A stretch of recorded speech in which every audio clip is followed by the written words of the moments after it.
people began to spread out from 853 a little bit. You did the St. Vincent's style show. St. Vincent's was integral to this neighborhood. It must have been a backbone for the poverty because this neighborhood was poor. This was desperate. That was a center, a gathering, a place where people, actually it was a precursor to a coffee house. I mean, you'd go there and you'd meet all your friends there and you'd all be shopping, and it was a social event to go to St. Vinny's. And you started using things from them to create ideas that you had in your mind. And you started with the shadow boxes. Well, this is what I was thinking about when I came over to visit after Shady was born. And you were out in the backyard with your Ringer washing machine, and you were washing and washing and washing and hanging the diapers.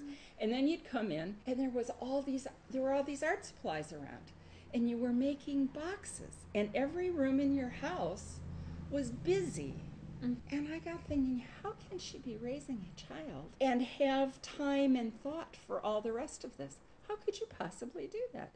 But that was a consistent factor, and all the artists that I knew and met is that they were driven to do their art. This wasn't something that they learned to, like at the university where you learned to draw on a grid and then you were going to go teach high school. These were people who could not avoid, couldn't repress the things that were welling up inside of them. And all of them were so different. The Schweis were doing wood things and carving and sculpture. Lucine was doing sculpture and painting, and Dan was doing painting and sculpture, and you suddenly moved into fiber along with tons of other things. And then there were the poets who were trying, Don, who was in Broome Street Theater, who were all changing the way we thought about theater in particular. It was no longer a place of entertainment, it was a place of engagement. You didn't go to Broome Street if you wanted to watch a play. You went to Broome Street if you wanted to be in one.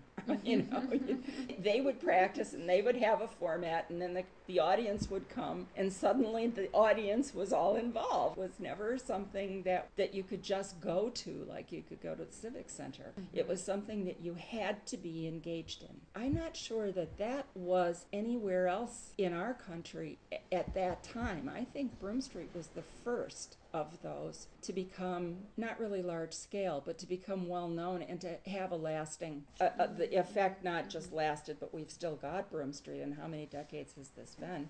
And Joel has died in the meantime, and yet what it means to people who express themselves in that way, I don't think it'll ever die. It may transform again and again, but a place where you can go and put ideas out in a theatrical, in a defined piece of time, to discuss one kind of thought in a way that you hadn't thought about it before, and engage your physicality. I mean, it isn't just nudity, but to discover that the human body, the human being, the human mind is all engaged in this theater that is actually going on around us all the time, but they just kind of condense it in one place, and you can look at it and go, oh, that's what that means.